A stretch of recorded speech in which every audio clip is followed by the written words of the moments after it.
You're listening to the Not Your Grandmother's Book Club podcast, where we read them so you don't have to. Like the show? Become a patron at patreon.com/NYGBC.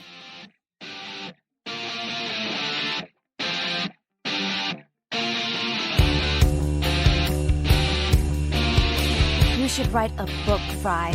People need to know about the can eat more. I'm getting this book on UFOs. Did you know they're real? But there's a huge government conspiracy to cover it up. Oh, that's just a paranoid fantasy. I want to be a book. She can pick me up, flip through my pages, make sure nobody drew wieners in me.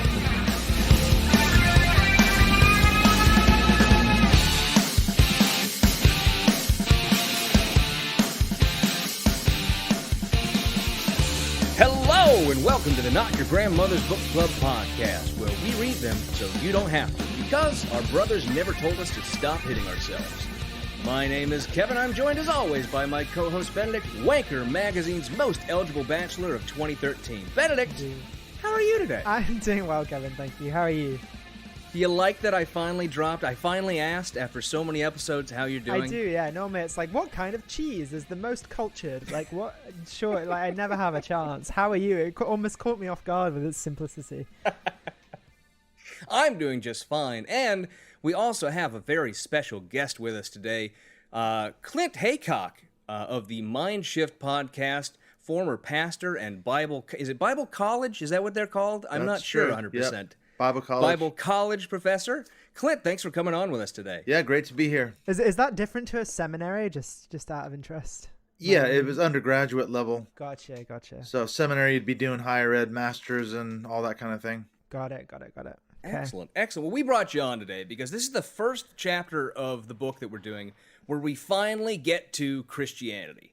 Because it makes sense that Ben can't write this whole book about Western civilization and never talk about the thing that all of his readers really love and want him to talk about, which is how great Christianity is.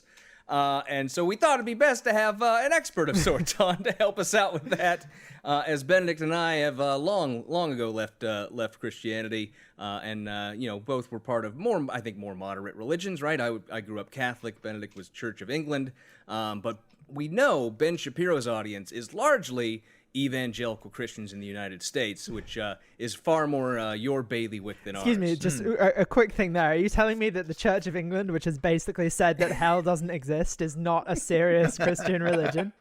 What are you trying to tell me? Yes, that's exactly what I'm saying. He's calling that the mild version of Christianity? I don't know what to tell you. I'm sorry. But before we get Clint, why don't you give us a little more background on yourself for the listeners? Okay, so yeah, I'm glad to be here. I was an evangelical pastor and Bible college teacher of about 20 years or so. I spent most of my adult life either in education, academics, or as a minister or a teacher. And I walked away from Christianity altogether about 10 or 11 years ago. And I've been sort of deconstructing and reconstructing, I guess, ever since. And that's why I do my podcast, which deals I've done a lot of stuff on like cult psychology. And the last year or so, I've been really focusing on, I guess you could say, the Christian right. It's like dominion theology, what's going on in the Trump world right now with all the evangelical Christian support. Very concerning.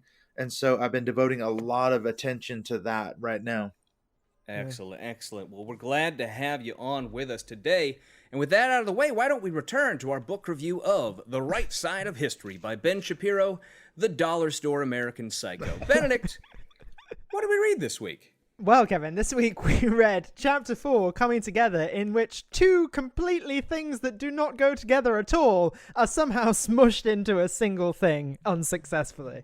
Excellent. Do you have an alternate chapter title for us this week? I do. It's This Bullshit Again? Question mark.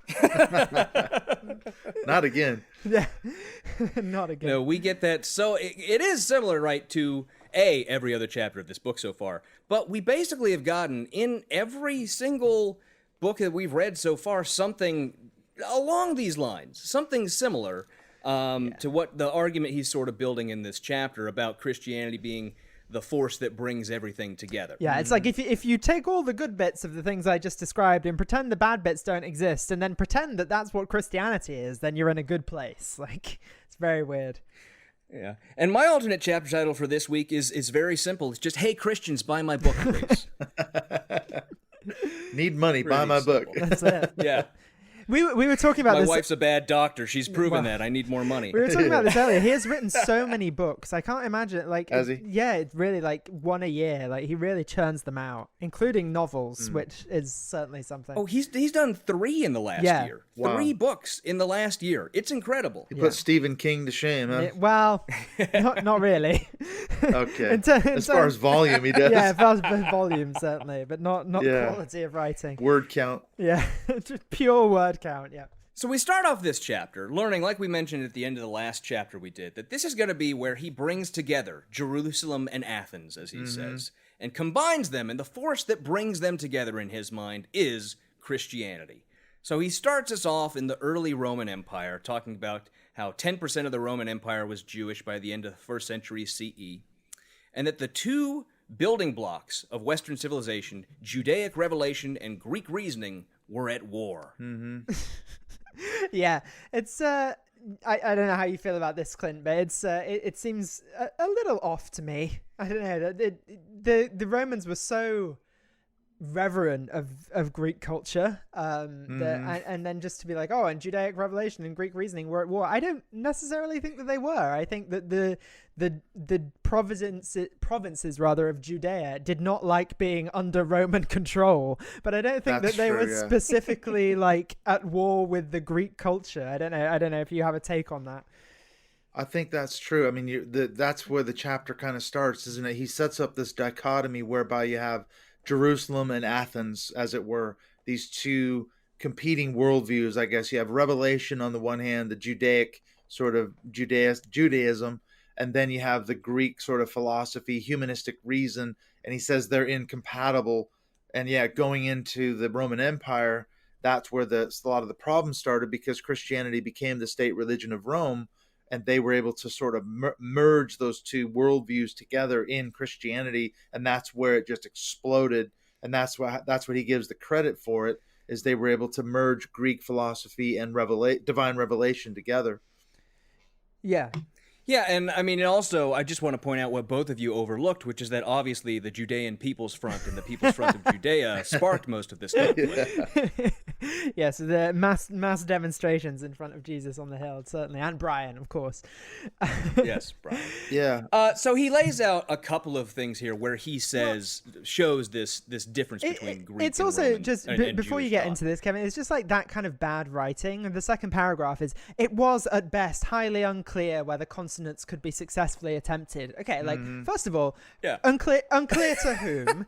Second of all, who would, like, are we trying to do consonants? Like, is that a thing that people wanted to do, or is that just a thing that we are retroactively looking at history and going, this is a thing that did happen and therefore people must have been trying it for a while? It just makes no sense as writing.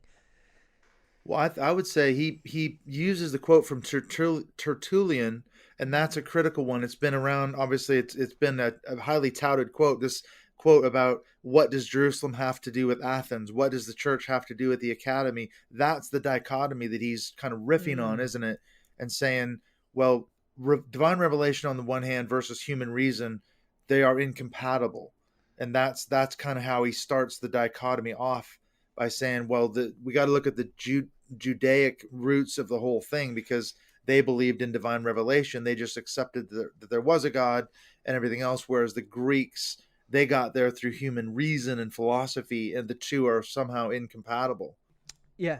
Exactly, and that's been, I know you haven't read the earlier chapters of the book, that's been sort of what he's been setting up for a while now. Yeah. He has, and you probably noticed throughout this thing, he keeps going back to this 4-fold framework of his about individual capacity and all that. That's sort of his out of nowhere, pulled out of his ass framework for happiness, which he's trying to pigeonhole the entirety of this book into for absolutely no reason.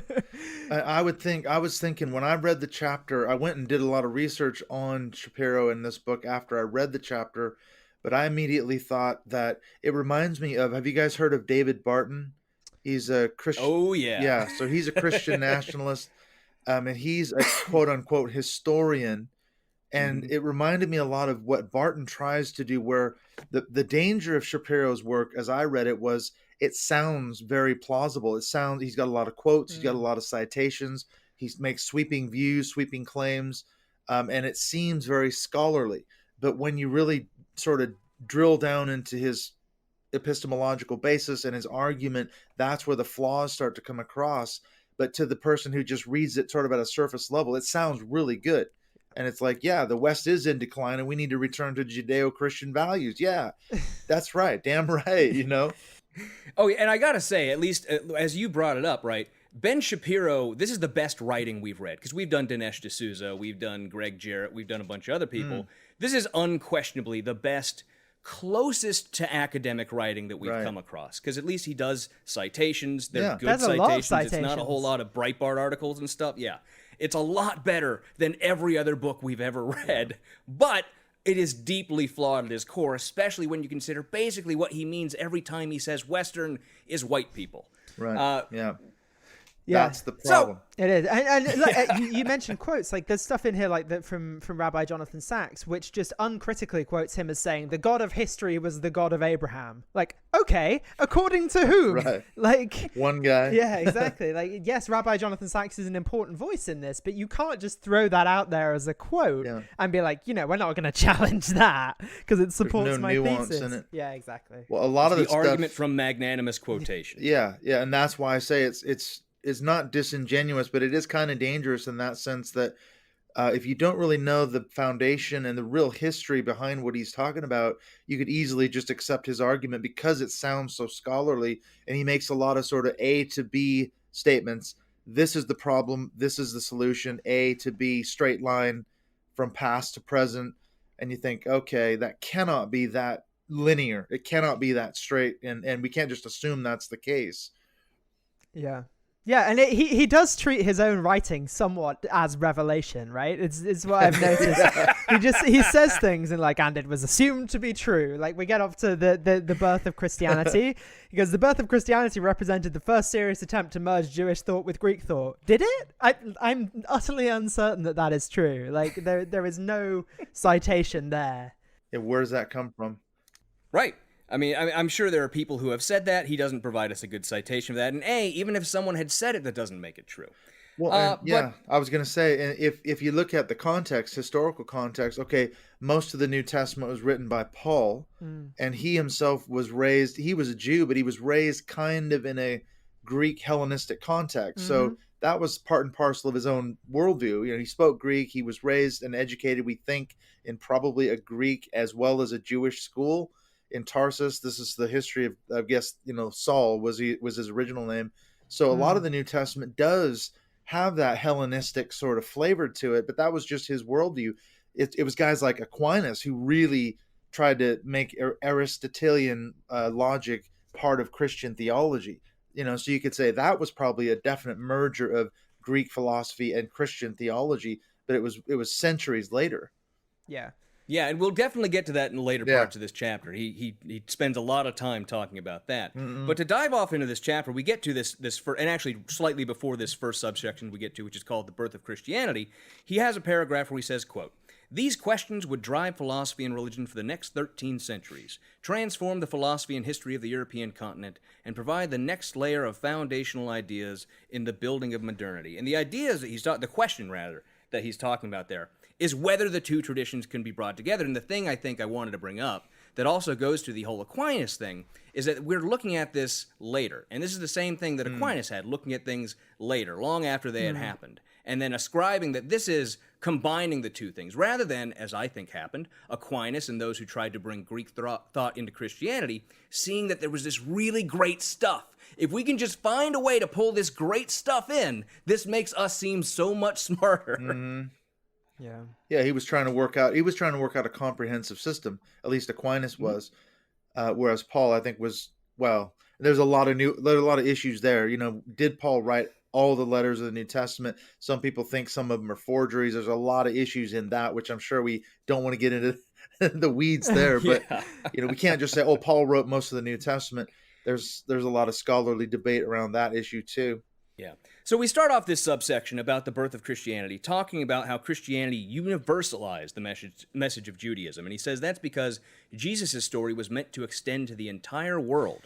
He follows that up with, quote, "The Judaic notion of God so focused on law and the Jewish people as God's torch burning in the darkness through fulfillment of that law was turned aside. Instead, Jesus became all." I would just say, like, I said that this would happen, that he would be like, well, you know, the New Testament was written in Greek, so really they were trying this all along. I absolutely predicted that was going to happen. So, yeah. You knew it was going to happen. Yeah. So, I mean, do you have any explanation for that, Clint? You probably know better than us why it was all written in Greek. Was it literally, is it just because that's where it actually originated and was written down?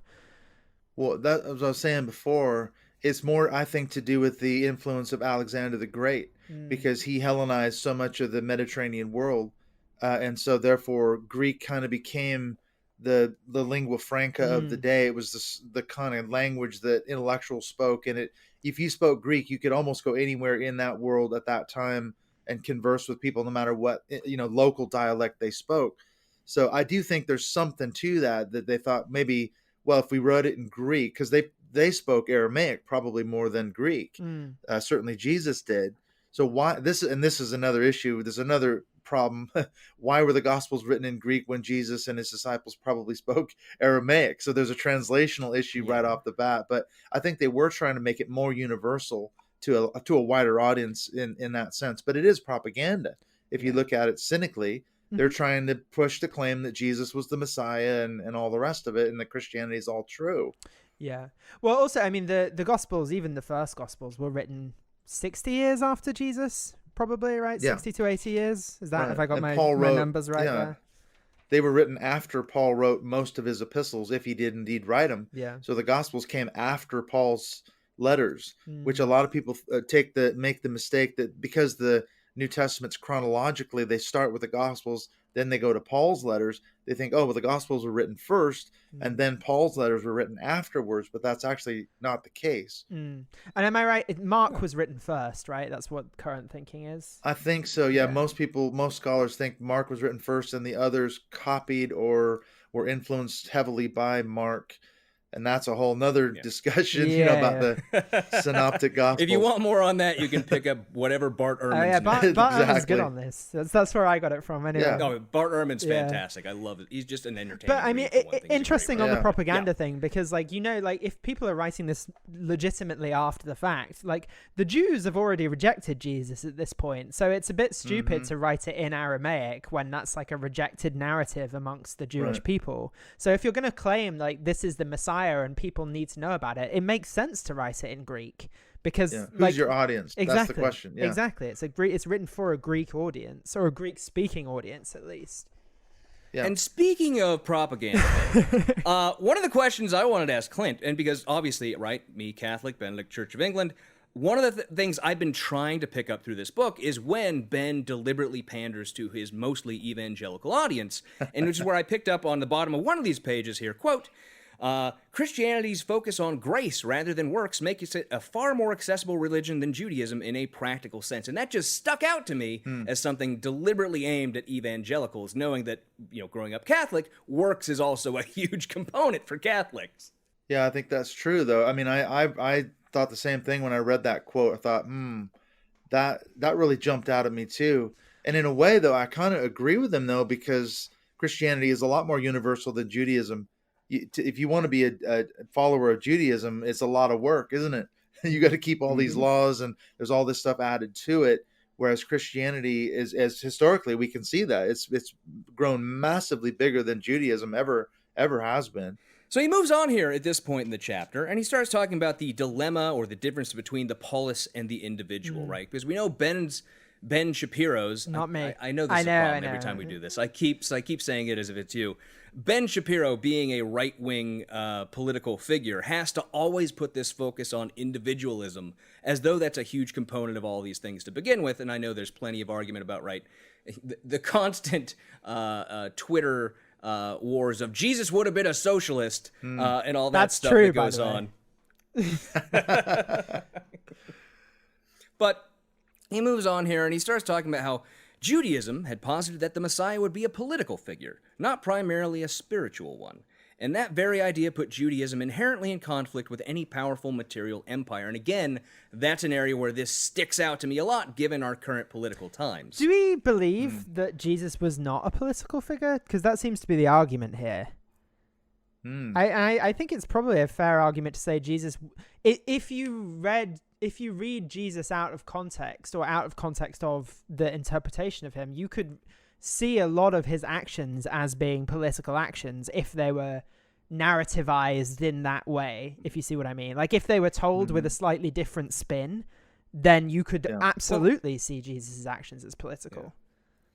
Well, I'm of the opinion that religion is inherently political. If you're positing that you have a system that prescribes all the moral duties for mankind, then that's an inherently political system. That's one that you're saying our rulers need to live by, our laws need to be made by, we need to be governed by. Exactly. So I don't think there is a difference. That's why I've been talking so much about dominion theology, because essentially what you just articulated, that's really the vision of what, well, right now, the Christian right's trying to institute in America, and they have been for decades now. They're saying, we believe this is the best way for all of society to live, and we're going to subject everybody to our particular interpretation of the Bible and God's law because it's the best way to go, And I'm thinking, whoa, I don't want to be a part of a theocracy. I do not want to live in a theocracy, So that's where I would go with it.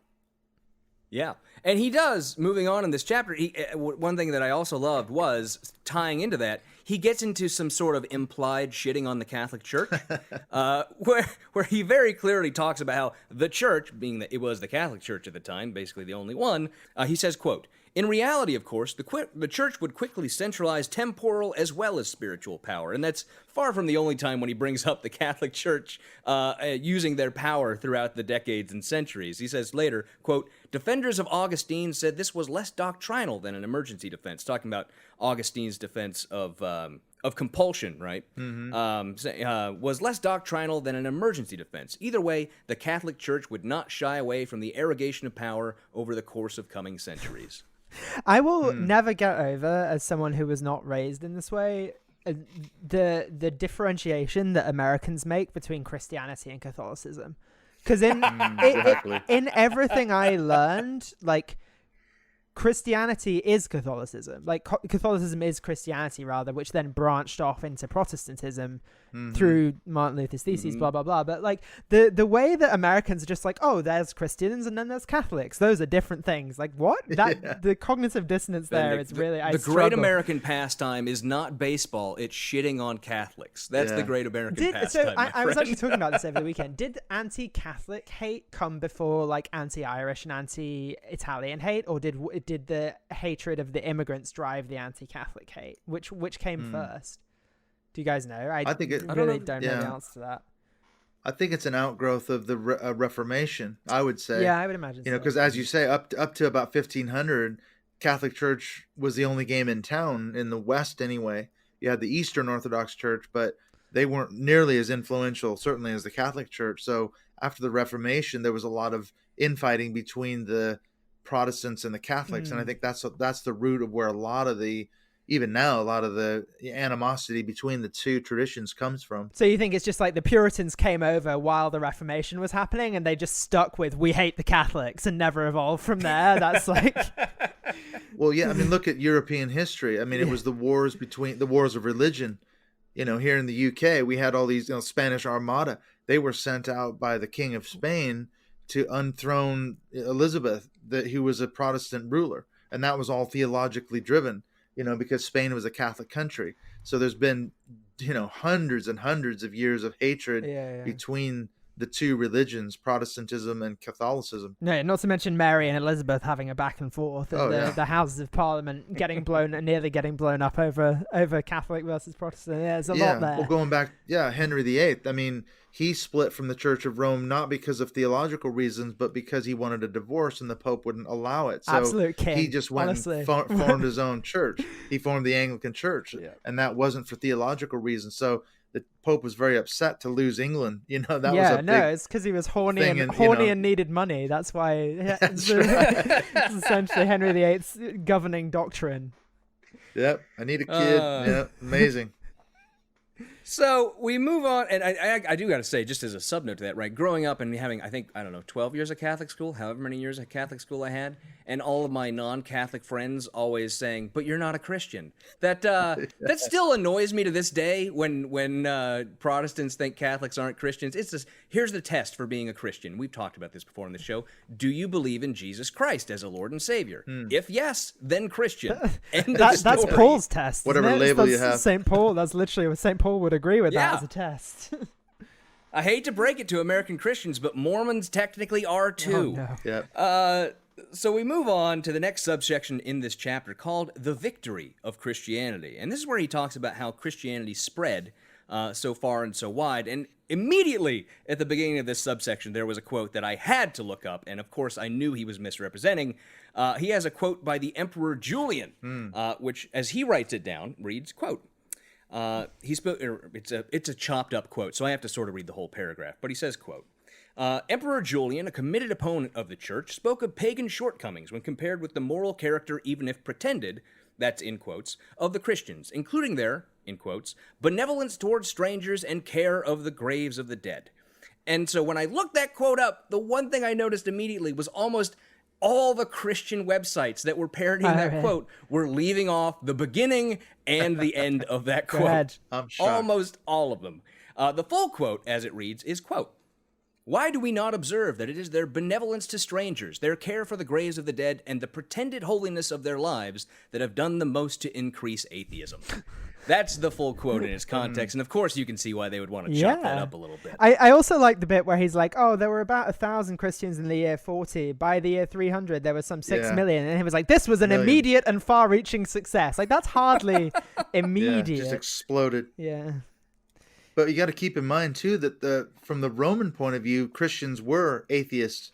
They were heretics because they didn't believe in the official gods of Rome.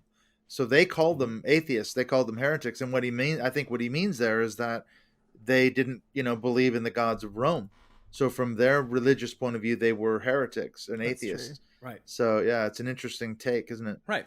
And of course, there's the important connection between the Roman emperors and the pantheon, and of course that the Roman emperors had godlike status, Sure. And it was all about subservience to the empire and things like that, and Christians' refusal to serve the emperor as they were supposed I also to. like, there's little mention of like the violence of the expansion of early Christianity as well as later Christianity, which I'm sure we'll get to later in the book, or not get to because Ben Shapiro won't mention that aspect of evangelism. But yeah, the fact that they basically refuse to be accepted by the empire, as you say, again, like if we fast forward to now and Ben Shapiro's take on like similar actions done by people now, I can't imagine he would be as generous with his interpretation of that. If someone was refusing to accept American hegemony, I can't imagine that he would be like, oh, maybe we should listen to these guys. Those Christians just failed to assimilate. That was the problem. Exactly. And I mean, that's the problem with the book, isn't it? Is that he does get some things right.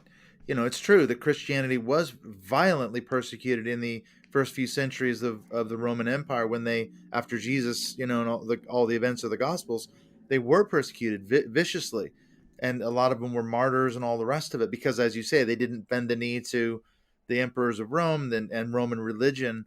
So that's true. And they were actually, there's a lot of quotes from Roman sort of apologists saying, well, we don't agree with Christianity, but we have to respect it because they're so well loved and so well respected and they take care of their families and their friends. And, so we grudgingly respect it. So it had that sort of going for it. Yeah, it really sounds like that taking care of the graves of the dead thing was great PR for early Christianity. Yeah. I actually found entire scholarly articles about early gravekeeping of the dead that were referencing Christianity and their keeping of the graves as a means why it spread. So there's some truth behind that. Sure. There definitely is. And that's what makes the book, I think, so dangerous, is he does get some things right. And it's not untrue that Christianity was heavily persecuted and that it became the state religion of Rome and everything changed at that point. He's broadly right, obviously, historically on that front. So we got to be really careful about picking this thing apart, I think. Yeah. Well, I mean, to that point, I mean, there are things that he just gets wrong. For example, he says then there was the fact that Christianity was the only religion actively seeking converts. What a ridiculous thing to say. Yeah, as if Mithras and Zoroastrianism, like maybe it was the only Abrahamic religion actively seeking converts. There were so many religions, many of which have died out because Christianity took over and won the argument. But it's not that they weren't seeking converts. Are you kidding? Judaism maybe wasn't seeking converts, but the Mithraism, which was the bull cult of the Roman soldiers, definitely was seeking converts. Yeah, and just the entire Roman religion, the general pantheon of Rome, was built in a way that they could absorb other cultures and their gods into their pantheon. He's talking about a very specific type of convert. Like, I renounce all other religions to join this religion. Like, exactly. Yeah, and we know, the Romans, they basically took over the Greek pantheon and just renamed the gods. Exactly. Yeah, they didn't even try and assimilate their own gods into it. They were like, we'll just take these ones. It seems like a lot of work to come up with a whole religious system, so we'll just rename. That one's hard to pronounce. Aphrodite, who knows? We'll call her Venus. It'll be fine. Just change the names. That Virgil, though, you know, dude could write. So he fast forwards right through the persecution. I mean, literally, it's a paragraph. Oh, straight up to the Nicene Creed. Like, not even talking about... Straight up, early persecution, boom, Nicene Creed. Goes right through that history in less than a page, and boom, we're at the fall of Rome. We're just fast. All the way there. Also, by the way, nothing about how momentous Emperor Constantine converting was for the spread of Christianity as a whole. Yeah. Not like that wasn't a hugely important event in why Christianity ended up spreading beyond the region. And then we're going to fast forward the fuck out of this again all the way to the Dark Ages. Straight from the fall of Rome to the early 12th century. Yep. We go straight through. And again, this is an area where, as Clint points out, we have to be careful because he is correct that many historians these days don't use the word Dark Ages because there was a lot of activity going on in places. It just wasn't all as well documented as the times before. You know why? Because of after. Islamic Spain, a lot of it driving the intellectual conversation, which again he neglects to mention. Right, and but the way he... Oh, go ahead. Go ahead. No, I was going to say, ironically, speaking of Spain, there was a lot of Jews and Christians living in southern Spain at the same time, wasn't there? Yeah. That was another piece of irony. And then they kicked them all out. Yeah, they did. They did do that, yep. But he says about this time in history, quote, "Popular history maintains that this period represented the Dark Ages, but that's simply inaccurate. Progress continued as Christianity spread." And that's where he's trying to slip in that idea into your mind that it spread progress continued because you could equally, as I say, swap out Islam there. With Ibn Khaldun and all the, Islamic philosophers, scientists, mathematicians that came to Europe because of the Islamic conquest. There's I think certainly, in my opinion, a stronger argument for progress continuing as Islam spread than Christianity during this period. Certainly scientific progress, at least. Maybe not philosophical. Well, even under his own what he's talked about in this book, what he's going to talk about when we get to St. Augustine, right? He wouldn't have had the works of Aristotle if it wasn't for the Muslims who preserved them. Mm-hmm. Well, and I would say one point he does get right, I agree with him, and that is that when the Western Roman Empire collapsed, it was the Catholic Church that sort of jumped into the void there. And he does mention that in the chapter, that the Pope kind of became a de facto emperor of the what used to be the state of Rome in Italy. And that's what led to them being so incredibly wealthy and powerful into the early medieval ages, because they had all these tithes flowing in, and every king had to be basically subservient to the Pope. And so they became incredibly powerful and wealthy during that so-called Dark Ages period. And he's going to talk a little bit here about this Dark Ages period. And what he's going to suggest, again, he's going to talk about how in contrast to that Dark Ages moniker that's used oftentimes to refer to it, the culture was in fact flourishing under that time. There was one little line where he said, and I had to pick up on this, where he says, quote, "Augustine himself, despite his distaste for paganism, suggested that the liberal arts education could be hijacked for service to God. Augustine likened such cultural appropriation to the Jews taking Egyptian gold during the biblical Exodus." I can't help but pick up when Ben says stuff like that. I can't help it. Much to do there. So he's going to talk a little bit. Yeah, he's going to talk a little bit here about some of these things he says were still flourishing even under these supposed Dark Ages. And one of his Yeah, I hear Benedict sighing. He says, quote, and Benedict's going to be angry here because Benedict, with all of his studies, this is his area. And I know he's angry, wheelhouse. and I knew when I read this. When I read this, I wrote in the margin, Ben's going to be so mad. Everything's Gonna underlined. wind him up. It's all underlined. Where he says, quote, while many historians tout the power of Islamic civilization during this time period, and Islamic civilization did thrive on the Arabian Peninsula particularly, when Islamic civilization came up against Western civilizations at the Battle of Tours, Islamic forces were soundly defeated. Okay. Here we go. Here's what actually happened. Okay, the Moors, who were the invading force, were led by a guy called Tariq, who Gibraltar is named after. Gibraltariq means the Rock of Tariq, the Rock of Gibraltar. Anyway, so swept through Spain, absolutely crushed it, which I guess we're not counting as Western civilization. We're only counting Not to Ben. They're too tan the middle French kingdom as Western civilization. So that they did get defeated at the Battle of Tours because they had come all the way from Syria, right? So they had gone through Syria, down the top of the Maghreb, through modern-day Algeria, Tunisia, Morocco, and up through Spain, lost their first battle at the Battle of Tours, and were like, you know what? We're going to fall back to Spain and regroup.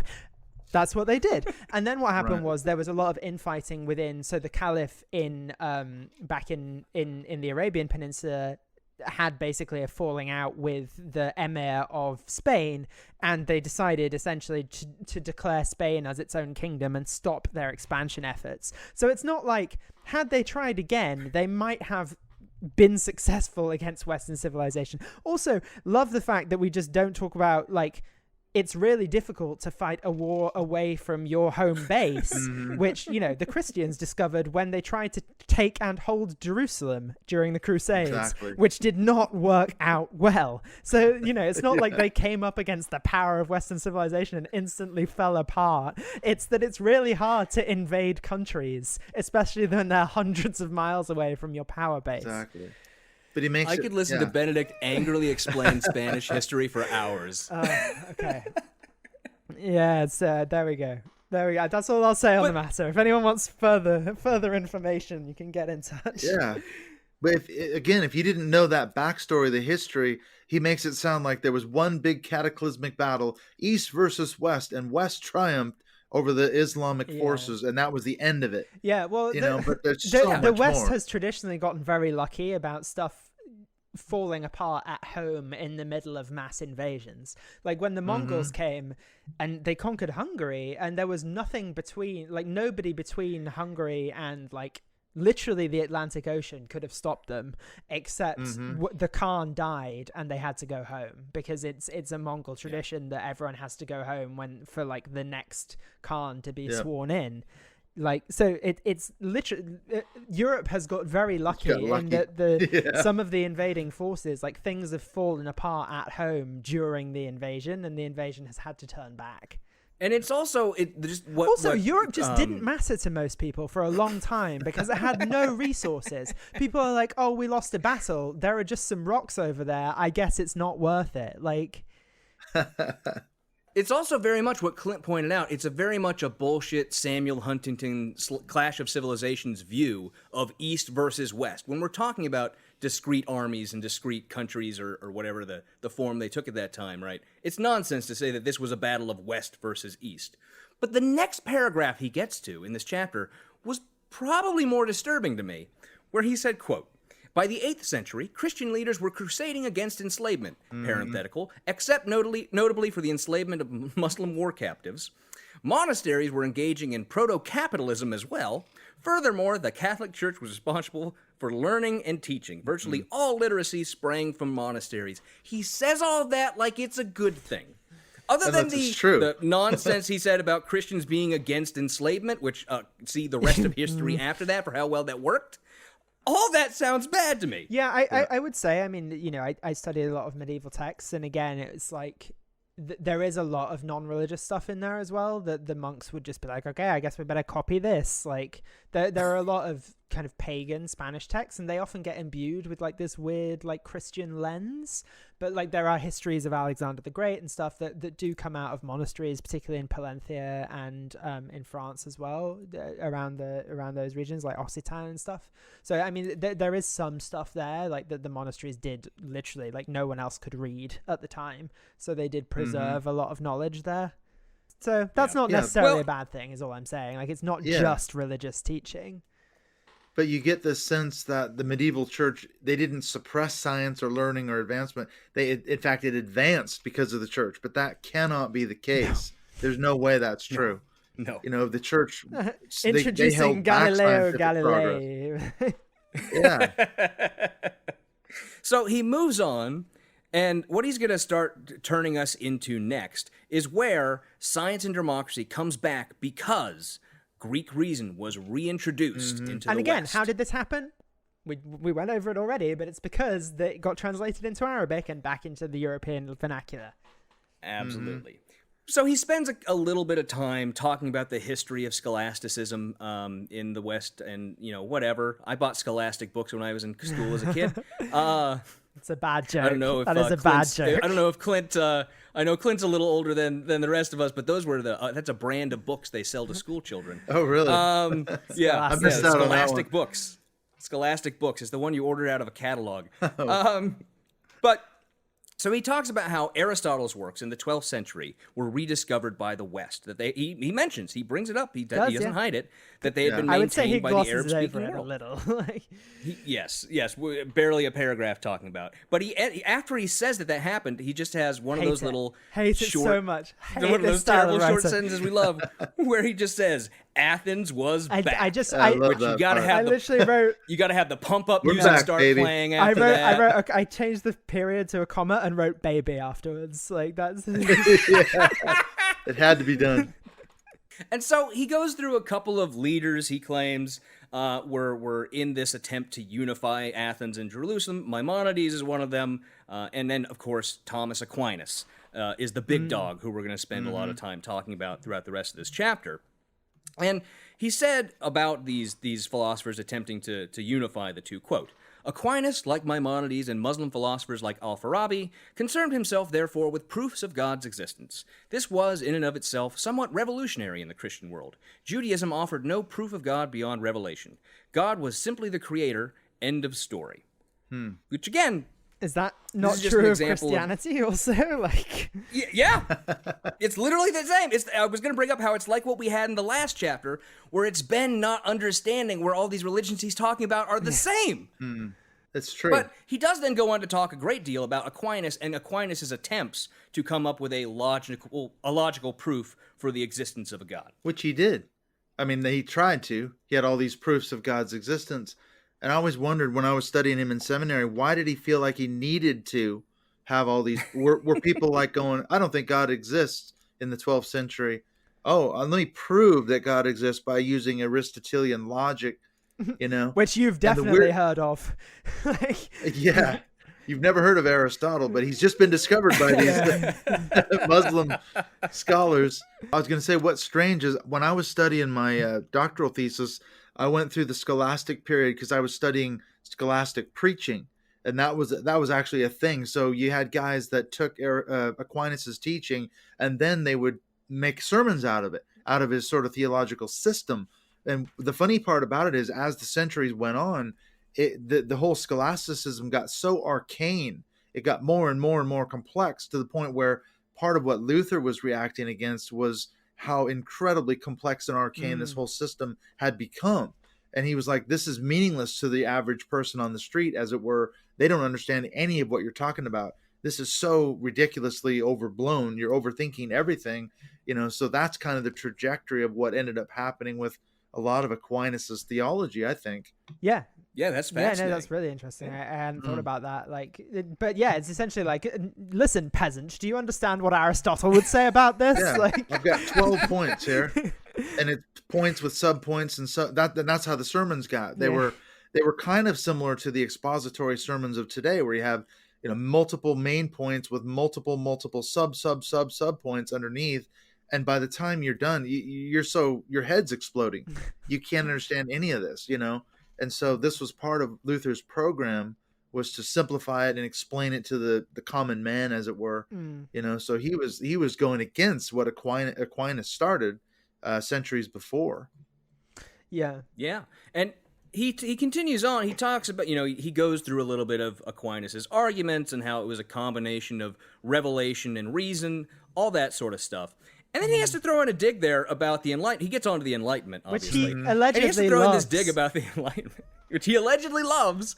And he has to throw in this dig where he says, quote, "Contrary to the propaganda of postmodern atheist movement, nearly every great scientist up until the age of Darwinism was religious. The scholastic movement produced the earliest roots of the scientific method all the way up through the discovery by Nicholas Copernicus of a heliocentric solar system." And Benedict, that's where I put in Galileo, anyone? And also, I mean, it's such a pointless thing to say. Yes, everyone was religious in the past. Everyone was religious in the time when everyone was religious. Like, yeah, Everyone. cool. That's a great, circular argument you've done there. Cool. Sure. Idiotic. And he provides this example of the great success of the scholastic method in this individual who I had never heard of before, Roger you've Bacon. never heard of Bacon? He's a great lad. Great lad. I heard of Sir Francis Bacon. I've never heard of Roger Bacon. But, I mean, he wrote about how he talked about optics, alchemy, not a science, and astronomy. And yeah, everyone was into astronomy excuse me, back then. alchemy? That was a big thing. You never attempted to make gold out of Turn lead into gold. Yeah. Yeah. But the last thing he brought up as part of his CV, which I thought was funny, was, quote, he even set down the first European formula for gunpowder. So he was good at stealing from the East. a tradition of Christianity that has long persisted. Yep. Yeah. And he ends that subsection with, quote, "The age of scientific progress didn't begin with the Enlightenment. It began in the monasteries of Europe." Which, if you take history as progressing, everything that comes from what came before it. Sure, I guess we can go down that exactly. road. The age of scientific progress started when man evolved from amoebas. It's very stupid. And before the monasteries of Europe, it was in the mosques of the Middle East, and before that, it was in the fortresses of China, the palaces of China. It's such a stupid argument. But to my mind, what separates the Enlightenment from the scholastic era and what happened in monasteries, etc., is that learning and knowledge and science came out of religion and went into its own secular it's a conscious sphere. break from religion as antithetical to scientific progress. Yep, that's what I would say. And I wonder why he's so desperate to make that point that science and everything else was so preserved in the monasteries, and that's where it really started, not the Enlightenment, because I think the reason the Enlightenment is so important, that was the first time in human history, at least in the West, where it was an attempt to construct a series or a system of knowledge, epistemology, apart from divine revelation, based on the scientific method. And divine creation, apart from divine creation as well. That was a huge break. And that was the first time humanity said, actually, we can figure this thing out through the laws of mathematics and science and the scientific method, apart from just devoting to the Bible and reading the book of Genesis. And we don't have to figure out why God designed a heliocentric universe. We can just say that is the thing that it is, and then figure out how it works. And it does allow you to figure out how things work more. If you're not questioning why a God has done something, then it's not blasphemous to ask why. Do you know what I mean? And you can subject it to test. Exactly. Yeah, exactly. That's the scientific method. And that's the thing. I mean, that's what Carl Sagan argues in The Demon Haunted World, isn't it? Why can't we subject religion to the same scientific method? If we did, it would be found wanting. It's fundamentally flawed, but we can't ask those same questions. Yeah. And just jumping back real quickly to his hit against every scientist up until the age of Darwinism, the reason I wanted to go back to that for just a moment was, throughout this book, I've been picking up on Benedict's personal predilections towards whether he's a literalist or a young earth creationist even, because we had in a previous chapter, he talked about the biblical flood as though it was literal, as though it was an actual thing that happened. And I've been trying to figure, because he's been very cagey. When I've researched him and looked up his statements and his speeches and things, he's been very cagey as to what exactly he believes vis-a-vis evolution and the literalism of the Bible or the Torah. And so I think this is another hint where he's dropping some shade on Darwin that he may be an anti-evolution fundamentalist. Could be. Yeah, I would also say, just another note, like Darwin was significantly after the main Enlightenment. Like he's saying, Yeah. like, oh, no scientific progress until Darwin. Like that's like the mid 1800s. Like Voltaire and Yeah. and the Enlightenment Centuries philosophers were literally like 100+ years before that. Like, Mm-hmm. Yeah, there were plenty of atheists before Darwin. I mean, fucking David Hume and Diderot and, even Spinoza, if you count him, right? There were plenty of atheists before Spinoza's Darwin. certainly And a sure, deist at the worst. Like, yeah. Sure, the majority of them probably weren't or probably were religious at that time, but yeah, we understand that as we learned more things, there was less darkness for religion to hide in, and they, that's where all the atheists came from. Well, and there's another whole piece of irony to this whole discussion, and that is the Renaissance, because you had guys like the Medicis in Florence, for example, before the Enlightenment. They were going into monasteries and finding ancient manuscripts from Greece and Rome that had been preserved, but the monks weren't reading it, and they were bringing back a lot of the amazing discoveries that they had found in the classical era. That's how the Renaissance got started, which then fed into the Enlightenment. So it was actually bringing back classical learning that had been forgotten and lost for centuries back into the mainstream. So that's another piece of this whole puzzle that has to be. He doesn't even mention that at all. No. He just whizzes right past the Renaissance.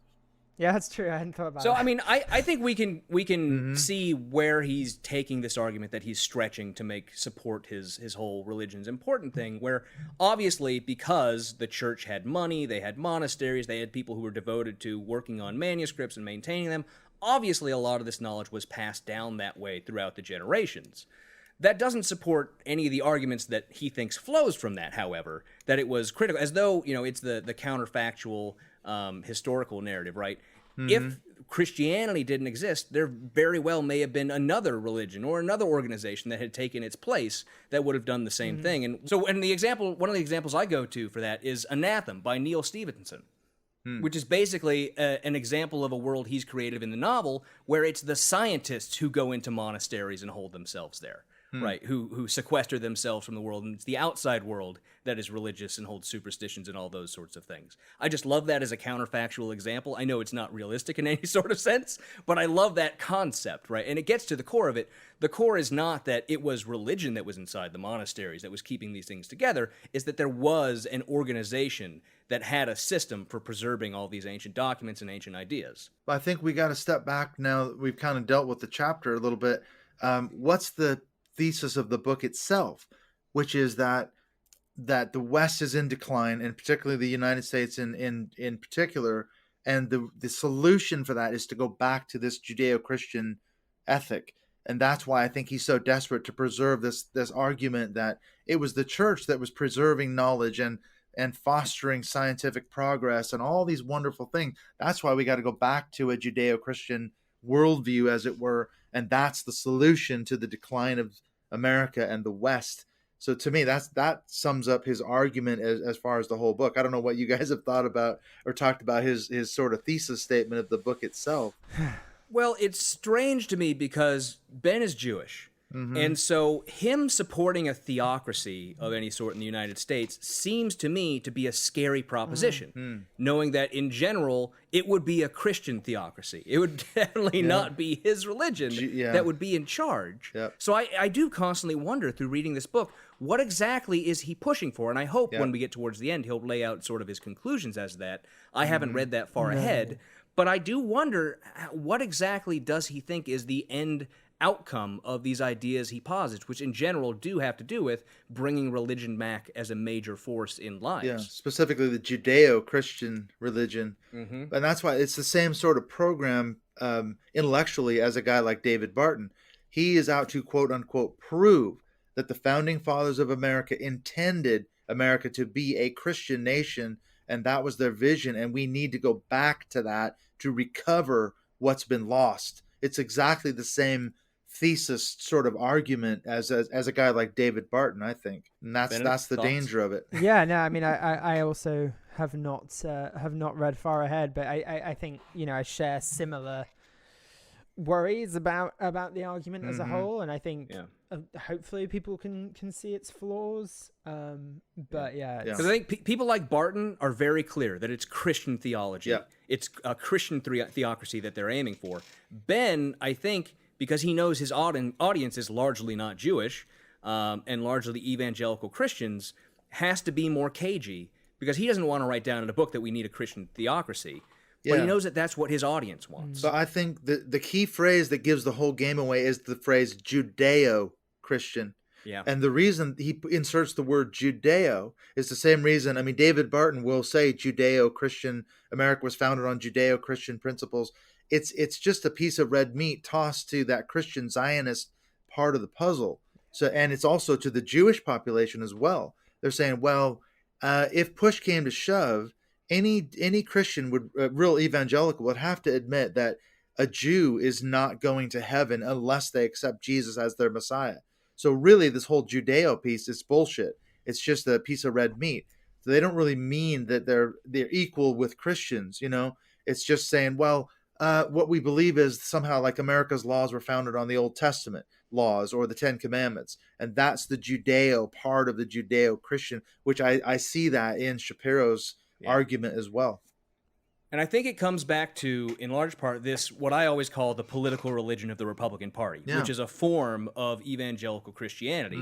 They very much have a political religion, which has changed the way that evangelicals look at Judaism and look at, you know, the state of Israel, which they think is Judaism. Yeah. Right? That's the only way they can comprehend it.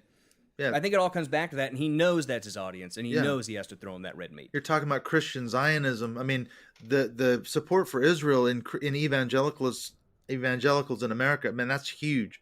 They are absolutely, and that's why they were so happy when Trump moved the embassy to Jerusalem, because they saw it as a fulfillment of prophecy by saying, no, Jerusalem is the capital of Israel, period. And that excludes all Palestinians, all Arabs. Jews are in charge of Jerusalem, and they were ecstatic. The evangelicals, the same audience I think Shapiro is trying to appeal to with his book. Yep. Well, with that all done, we got through the whole chapter. I will read the final paragraph, as I am always wont to do, which is, quote, "While the end of the Middle Ages provided yet another major stone in the foundation of Western civilization, then those foundations were not yet complete. That was a terrible sentence. I just realized that was nonsense. What's up with that then there? They would not be complete without learning two more critical lessons: the dangers of communal power and the human capacity for material betterment." End of chapter 4 of The Right Side of History. Clint, we can't thank you enough for sticking around and doing this book with us. You are the first guest we've had who has not started it off with a "fuck you for making me read this book." So if you'd like to end it with that now, you can.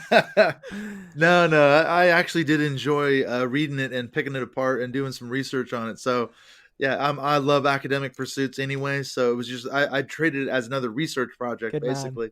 Good man. Well, it was a lot of fun having you on. If the listeners want more of you, where can they find you? Okay, they can find me on Twitter at Mindshift2018. You can look up my Mindshift podcast on iTunes, Stitcher, Podbean, everywhere you get your podcasts. You can go on Facebook and find me the Mindshift Podcast Facebook page. I mean, I'm all over social media, so there's ways to get a hold of me. Excellent, and I highly recommend it. I loved your most recent show about Amy Coney Barrett. Fantastic stuff. Man.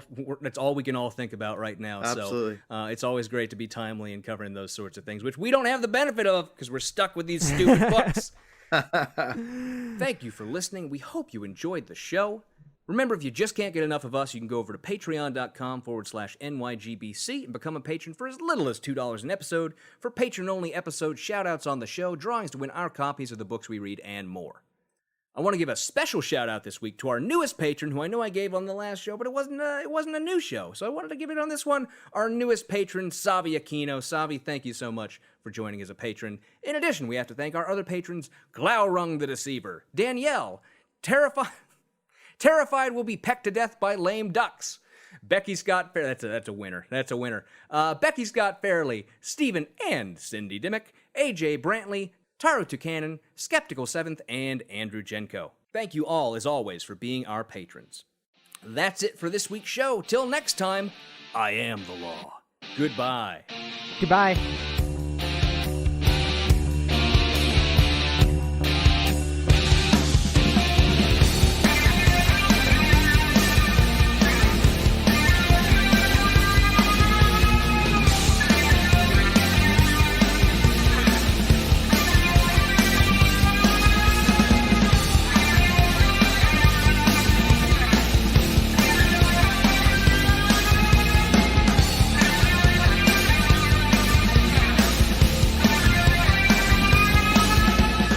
The Not Your Grandmother's Book Club podcast is a production of Kevin and Benedict Productions. Copyright 2020, all rights reserved.